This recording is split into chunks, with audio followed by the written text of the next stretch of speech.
India market invest মাইন্ডসেটে আপনাদের স্বাগত। যা চ্যানেল নতুন এসেছেন তাদের করলো প্লিজ চ্যানেলটাকে সাবস্ক্রাইব করবেন, লাইক করবেন, বেল আইকনটা প্রেস করবেন, তার সাথে অল বাটনটা প্রেস করবেন, নোটিফিকেশন সঙ্গে সঙ্গে আপনাদের কাছে গিয়ে পৌঁছাবে। স্যার আজকে আজকে হচ্ছে 18 তারিখ, আর মাঝখানে আর বেশি দিন নেই যে বাজেট 2025 আসতে চলেছে। তো স্যার 2025-এর এই বাজেটে কিন্তু একটা সেক্টর নিয়ে ভালো নিউজ পাওয়া যাচ্ছে, যেখানে সেক্টরে কিন্তু ব্যাপক একটা ক্যাপেক্স হতে চলেছে। তো সেই সেক্টরের কোম্পানিগুলো হাই থেকে অনেকটা নিচে আছে, কারণ রিসেন্টলি মার্কেটের যে নিচে নেমেছে কোম্পানিগুলোকেও নিচে নামিয়েছে। কোম্পানিগুলো নিচে নামার পিছনে ইন্ডিভিজুয়ালি কোনো কারণ ছিল না। তো চলুন দেখে নিই কোন সেক্টর এবং সেই সেক্টরের জন্য কী নিউজ পাওয়া যাচ্ছে এবং কোন কোন কোম্পানিগুলো আমরা রাডারে রাখবো। দেখুন স্যার, এই আর্টিকেল দেখলে দেখা যাবে যে 2025-এর বাজেট, তো এই বাজেটে বলছে ইনক্রিজ করতে চলেছে ইন্ডিয়ার মিলিটারি স্পেন্ডিং। কারণ কারণ বলছে গ্লোবালি আনস্টেবিলিটি। তো গ্লোবালি যে আনস্টেবিলিটি দেখা যাচ্ছে তার জন্য কিন্তু ভারত সরকারও তার বলতে পারেন যে হাত শক্ত করার জন্য কিন্তু এই মিলিটারি যে স্পেন্ডিং সেটা বাড়াতে চলেছে। কারণ কারণ নিজে স্বাবলম্বী হওয়ার জন্য। কারণ গভর্নমেন্ট ইউক্রেন রাশিয়ার যুদ্ধ বলতে পারেন আমাদের ভারত সরকারের চোখ খুলে দিয়েছে, যেখানে আমরা কিন্তু ম্যাক্সিমাম ক্ষেত্রেই বিদেশি প্লেয়ারদের ওপর ডিপেন্ডেন্ট ছিলাম। তো সেই ডিপেন্ডেন্সিকে কমানোর জন্য কিন্তু গভর্নমেন্ট মেক ইন ইন্ডিয়া বা আত্মনির্ভরের কথা বলছিল এবং সেই অনুযায়ী কাজও করছে। তো এখন অনেকটা কিন্তু আমরা স্বাবলম্বী হয়েছি এবং এই স্বাবলম্বিতা বাড়ানোর জন্য এবং আমাদের ডিফেন্সকে আরও মজবুত করার জন্য কিন্তু স্পেন্ডিং দরকার। তো সেটাই শোনা যাচ্ছে যে 2025-এর বাজেটে কিন্তু ব্যাপক একটা ক্যাপেক্স হতে চলেছে। দেখুন স্যার, এই আর্টিকেল দেখলে দেখাবে budget 2025 as the union budget 2025 is approaching the spotlight on the Indian defence budget. কেন? কারণ বলা হচ্ছে গিয়ে কি গ্লোবালি টেনশন এবং রিজিওনাল ইনস্টেবিলিটিস। তার পাশাপাশি গভর্নমেন্ট কী বলছিল, যে রাজনাথ সিং বলছিলেন তৃতীয়বারের জন্য সরকার গঠন করার পরে যে কি ভারত ইম্পোর্ট কমিয়ে এক্সপোর্টের ওপর জোর দেবে এবং এক্সপোর্টকে আস্তে আস্তে বাড়াবে। তা স্বাভাবিকভাবে যদি এক্সপোর্টের ওপর জোর দেয় তাহলে কিন্তু ভারতের ডিফেন্সের দিক দিয়ে আরও মজবুত হতে হবে এবং কোম্পানিগুলোকে আরও স্বাবলম্বী করতে হবে, তারপরেই তো এক্সপোর্ট হবে। তো তার জন্যে বাজেট দরকার, তার জন্যে ফান্ড দরকার। তো সেই জায়গায় শোনা যাচ্ছে যে আগে আমাদের এক্সপেন্ডিচার কী ছিল, 2.5% অফ দ্য জিডিপি। তো জিডিপি যা হচ্ছে তার 2.5% হচ্ছে খরচা করতো। তো সেটা শোনা যাচ্ছে গিয়ে কি এবার বাজেটে সেটা হয়তো বাড়িয়ে রেকমেন্ডেশন করেছে standing committee of defence recommendation কত 3% করার জন্য।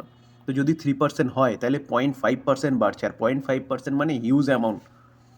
তো সেই জায়গায় দাঁড়িয়ে স্যার কোম্পানিগুলো কিন্তু ভালো পারফরমেন্স দেখাতে পারে, যেখানে 2022-এর ডেটা অনুযায়ী দেখলে দেখা যাবে যে কি আমাদের 2022-এর ডেটা অনুযায়ী 2.4% জিডিপি মধ্যে 2.4% খরচা করেছে ডিফেন্সের সেগমেন্টে, যেখানে চায়না তাদের জিডিপির 3.5 টাইম অর্থাৎ পার্সেন্ট খরচা করেছে। তাহলে বুঝতে পারছেন তো, এবার চায়নার ইকোনমি কিন্তু আমাদের থেকে অনেক বড়, আমাদের 4 ট্রিলিয়ন ছুঁই, কিন্তু চায়নার সম্ভবত 17 ট্রিলিয়ন। তো সেই জায়গায় দাঁড়িয়ে কোথায় 4 ট্রিলিয়ন আর কোথায় 17 ট্রিলিয়ন। তো সেই জায়গায় দাঁড়িয়ে স্যার তারা 3.5 মানে হিউজ খরচা করছে ডিফেন্স সেগমেন্টকে। ভারতকেও কিন্তু অতটা না হলেও কিছুটা তো করতেই হবে, কারণ নিজের দেশকে সুরক্ষিত রাখার জন্য। এবং তার মধ্যেও ডিফেন্স বাজেট যা হচ্ছে না, তার মধ্যে বলছে 20% কিসের জন্য চলে যাচ্ছে, পেনশনের জন্য চলে যাচ্ছে। তো এটা দেখুন, পেনশন তো অবশ্যই দরকার, আমি তার জন্য বলছি না, কিন্তু সেই জায়গায় দাঁড়িয়ে অনেকটা অ্যামাউন্ট কিন্তু পেনশনের পেছনে চলে যাচ্ছে। তো তার জন্যই কিন্তু গভর্নমেন্ট বাজেটটা বাড়াতে পারে ডিফেন্স সেগমেন্টে, যেখানে এই যে গ্যাপটা থেকে যাচ্ছে না, যেটা আমি একটু আগে দেখালাম যে আমাদের ইন্ডিয়া জিডিপির 2022-এ 2.4% এবং চায়না 3.5%, এই গ্যাপটাই কিন্তু ভারতকে থ্রেট দিচ্ছে চায়নার কাছ থেকে। তো স্যার কোন কোন কোম্পানিগুলো রাডারে রাখবো, চলুন সেটা একটু দেখে নিই। অ্যাট ফার্স্ট ভারত ডায়নামিক কোম্পানিটা মিসাইল সিস্টেম নিয়ে কাজ করে। দেখলে দেখাবে দেখুন 1277-এ চলছে কোম্পানিটার। যদি আমরা রিটার্ন দেখি তাহলে দেখলে দেখা যাবে দেখুন এক বছরে কোম্পানিটা 48% রিটার্ন দিয়েছে। যখন কোম্পানিটা তার হাই থেকে কিন্তু অনেকটা নিচে রয়েছে। দেখলে দেখা যাবে যে কোম্পানিটা অ্যাপ্রক্সিমেট বলতে পারেন 25 থেকে 26% কিন্তু ডাউনে রয়েছে। আমি এখানে 26% ধরতে পেরেছি। তো স্যার এই কোম্পানিটা কিন্তু আপনি রাডারে রাখতে পারেন। দেখুন 5 বছরে দেখলে দেখাবে 717% রিটার্ন দিয়েছে। দেখুন যেটা বললাম যে মিসাইল সিস্টেম নিয়ে কাজ করে, তার পাশাপাশি অ্যামুনিশন নিয়েও কিন্তু কোম্পানিটার এক্সপোজার রয়েছে। আন্ডার ভ্যালু চলছে এবং মিসাইল এমন একটা জিনিস এখন হয়ে দাঁড়িয়েছে, কিসের লাগে না, সাবমেরিন, তার পাশাপাশি এয়ারক্রাফট বলুন, এয়ার টু এয়ার মিসাইল, সব রকম সিস্টেম মিসাইল কিন্তু এখন হচ্ছে যুদ্ধের ক্ষেত্রে লাগে। তো সেই জায়গায় দাঁড়িয়ে স্যার এই কোম্পানিটা কিন্তু আপনি রাডারে রাখতে পারেন লং টার্ম ইনভেস্টমেন্টের জন্য, যেখানে এই কোম্পানিটা কিন্তু ভালো পারফরমেন্স করতে পারে। যদি ক্যাপেক্স করে তাহলে এই কোম্পানিটাও ব্যাপক মুভমেন্ট দেখাবে, আর ক্যাপেক্স গভর্নমেন্টকে করতেই হবে। তো লং টার্মের জন্য এই কোম্পানিটাও বেস্ট ইনভেস্টমেন্ট হতে পারে। সেকেন্ড যে কোম্পানি সেটা হচ্ছে হিন্দুস্তান অ্যারোনটিক লিমিটেড। কোম্পানিটা লাস্ট ট্রেডিং সেশনে 5% মতন ভালো আফসাইড মুভমেন্ট দেখিয়েছে। কোম্পানিটা কাজ কী করে? ভারতবর্ষের একমাত্র কোম্পানি যেই কোম্পানিটা ফাইটার এয়ারক্রাফট, ফাইটার হেলিকপ্টার, এরোস্পেসে কোম্পানিটার এক্সপোজার রয়েছে, তার পাশাপাশি ড্রোন সেগমেন্টেও কিন্তু কোম্পানিটা এখন কাজ করছে। শুধু কাজ করছে না স্যার, কোম্পানিটা কী করছে, পার্টস সাপ্লাই করে এবং মেনটেন্যান্সেরও কাজ করে। তো ইউনিক বিজনেস এবং মোনোপলি বিজনেস এই কোম্পানিটা করে, যেখানে এই কোম্পানিটার কম্পিটিটর হিসেবে এখনও কিন্তু কেউ নেই। তো এই কোম্পানিটার সামনের দিনে ভালো দিন আসতে চলেছে, কারণ জেনারেল ইলেকট্রিকের কাছ থেকে যে ইঞ্জিনটা আসছিল না সেটা কিন্তু তারা মার্চ থেকে ডবল প্রোডাকশান দেবে। তো কোম্পানিটার এয়ারক্রাফট যেটা রয়েছে, ফাইটার এয়ারক্রাফট, সেটা কিন্তু ডবল প্রোডাকশান তৈরি করতে চলেছে এই কোম্পানিটা। তো সেই জায়গায় দাঁড়িয়ে স্যার এই কোম্পানিটাও কিন্তু আপনি রাডারে রাখতে পারেন। তার পাশাপাশি ডিআরডিও যে কবচ সিস্টেম নিয়ে কাজ করছে, সেখান থেকেও কিন্তু ভালো সংবাদ আসতে চলেছে। তো একবার যদি আমাদের নিজের দেশে ইঞ্জিন ম্যানুফ্যাকচারিং হয় তাহলে কিন্তু এই কোম্পানিটার বাল্লে বাল্লে, কারণ প্রচুর দেশ তাকিয়ে রয়েছে ভারতের ফাইটার এয়ারক্রাফটের দিকে। তো অ্যাভেলেবিলিটি বাড়লেই আস্তে আস্তে কিন্তু এই কোম্পানিটা অর্ডার পাবে। তো এই কোম্পানিটা কিন্তু আপনি রাডারে রাখতে পারেন লং টার্মের জন্য, যেখানে কম পয়সায় ভালো জিনিস পাওয়া যাবে। তো এর জন্যে কিন্তু আর্জেন্টিনা বলুন, ব্রাজিল বলুন, তারা আমাদের ভারতের তেজসের দিকে তাকিয়ে রয়েছে। তো ভবিষ্যতে এই কোম্পানিটা কিন্তু ভালো করতে চলেছে, কারণ খারাপ সময় শেষ। তো এই কোম্পানিটাও আপনি লং টার্মের জন্য ইনভেস্টমেন্ট করতে পারেন। যদি এক বছর রিটার্ন দেখলে দেখা যাবে দেখুন 38% কখন, যখন কোম্পানিটা হাই থেকে অনেকটা নিচে এসছে, প্রায় 25-26%। প্রতি কটা ডিফেন্স সেক্টরের কোম্পানি কিন্তু এই জুলাই থেকেই নিচে পড়া শুরু করেছে। আমরা যদি কোম্পানিটার 5 বছর রিটার্ন দেখলে দেখা যাবে দেখুন 5 বছরে 900% রিটার্ন দিয়েছে। তো ভবিষ্যতে আরও ভালো রিটার্ন এই কোম্পানিটা বানিয়ে দিতে পারে। বেল অর্থাৎ ভারত ইলেকট্রনিক, তো এই কোম্পানিটাও কিন্তু আপনি রাডারে রাখতে পারেন। লাস্ট ট্রেডিং সেশনে কোম্পানিটা 2% মতন আফসাইড মুভমেন্ট দেখিয়েছে। আমরা যদি লাস্ট 1 বছরে দেখলে দেখা যাবে 49%। আমরা যদি কোম্পানিটার 5 বছরে দেখলে দেখা যাবে 678%। তো কোম্পানিটার হাই মেরেছিল কত, 340। তো এই কোম্পানিটাও কিন্তু তার হাই থেকে অনেকটা নিচে রয়েছে স্যার, চলছে কত, 281-তে। তো কোম্পানিটা কাজ কী করে? যেখানে এই কোম্পানিটা দেখলে দেখাবে এরোস্পেস এবং ডিফেন্স ইলেকট্রনিক কোম্পানি, যেখানে এই কোম্পানিটা যদি মেন কাজ বলেন তাহলে দেখলে দেখা যাবে দেখুন এরোস্পেসের সাথে অ্যাভিওনিক এবং তার স্যাটেলাইট সিস্টেম, কমিউনিকেশন সিস্টেম, তার পাশাপাশি রাডার সিস্টেম নিয়ে কাজ করে। তো বুঝতে পারছেন তো কোম্পানিটা কোন দিকে এক্সপোজার রয়েছে। তো স্যার এই কোম্পানিটাও কিন্তু আপনি রাডারে রাখতে পারেন, লং টার্মের জন্য ভালো ইনভেস্টমেন্ট হতে পারে। যদি ক্যাপেক্স হয় তাহলে কিন্তু এই কোম্পানিটাও ব্যাপক অর্ডার পেতে পারে।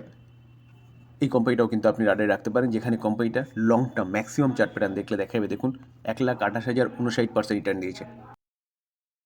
আমরা যদি ম্যাক্সিমাম চার্ট প্যাটার্ন দেখলে দেখা যাবে দেখুন ম্যাক্সিমাম চার্ট প্যাটার্নে কোম্পানিটা 1,28,059% রিটার্ন দিয়েছে। তো ভবিষ্যতে কোম্পানিটা কিন্তু ভালো রিটার্ন জেনারেট করে দিতে পারে। কেন বলছি? কারণ এখন গভর্নমেন্ট স্বতঃস্ফূর্ত হবে কিন্তু মেক ইন ইন্ডিয়া বা আত্মনির্ভরের কথা বলছে। তো এই কোম্পানিটা আরও ভালো করতে পারে, এই কোম্পানিটা কিন্তু আপনি রাডারে রাখতে পারেন। তার পাশাপাশি জেন টেকনোলজি, এই কোম্পানিটাও কিন্তু আপনি রাডারে রাখতে পারেন। দেখলে দেখা যাবে লাস্ট ট্রেডিং সেশনে কোম্পানিটা 2% মতন একটা ডাউন সাইড মুভমেন্ট দেখিয়েছে। এই কোম্পানিটাকেও দেখলে দেখা যাবে দেখুন হাই কত মেরেছিল, 2627। তো মার্কেট রিসেন্টলি পড়েছে বলে এই কোম্পানিটাও তার হাই থেকে কিন্তু অনেকটা পড়েছে।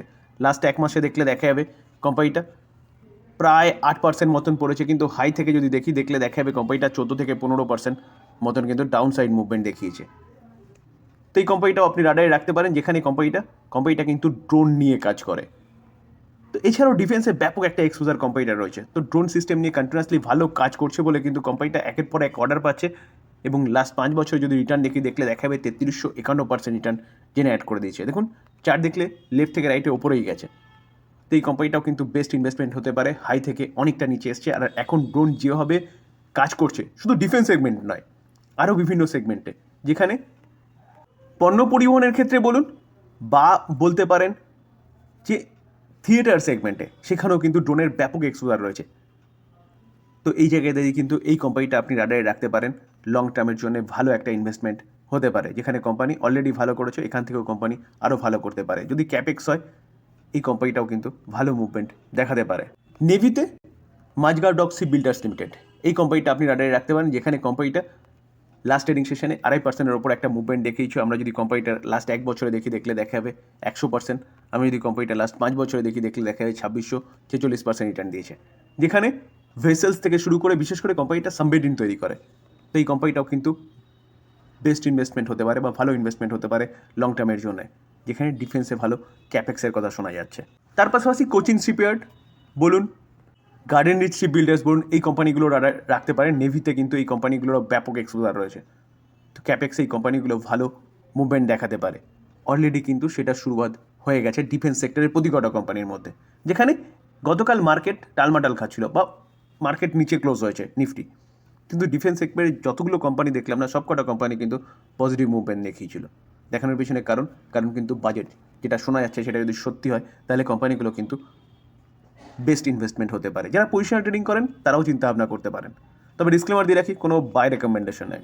ভালো কোম্পানি, ভালো নিউজ পাওয়া যাচ্ছে, ভালো করতে পারে, সম্ভাবনার কথা আলোচনা করলাম, লার্নিং পারপাস। বাই করবেন, নিজে ফার্দার অ্যানালাইসিস করবেন, তারপরে বাই করবেন, নয়তো একবারও ভাববেন না। থ্যাংক ইউ, ভালো থাকবেন।